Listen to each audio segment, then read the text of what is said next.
नमस्कार शेतकरी मित्रांनो, मी आपला कृषी मित्र अजय आवाळे आपलं कृषी मित्र यूट्यूब चॅनलमध्ये सहर्ष स्वागत करतो.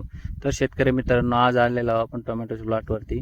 तर टोमॅटोच्या प्लॉटवरती 2-4 दिवसापासून जे पाऊस उघडलेला आहे, त्यानंतर ज्या समस्या येतात त्या समस्या म्हणजे टोमॅटोचं जे प्लॉटची पानं आहे ते पानं हे कर्लिंग होत आहे. कर्लिंग होण्याचं कारण म्हणजे एकदम टेम्परेचर पडल्यामुळं पण होत आहे व त्यावर हिरवे तुडतुडे, थ्रिप्स व नागाळी याच्या अटॅकमुळे पण होत आहे. त्यासाठी मी तुम्हाला एक जबरदस्त कॉम्बिनेशन सांगणार आहे. त्यामध्ये तुम्ही थ्रिप्स, नागाळे व तुडतुडीसाठी अगोदर तुम्हाला घ्यायचे आहे कॅल्डॉन 200 लिटर पाण्यासाठी 200 ग्राम व ओलाला 60 ग्राम व त्यामध्ये तुम्ही फ्लॉवरिंगसाठी सह्याद्री बायोटेक कंपनीची ब्लूमर घेऊ शकता.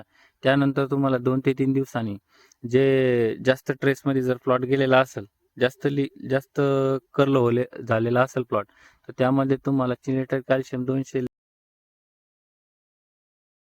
लिटर पाण्यासाठी 200 ग्राम, बोरॉन 200 लिटर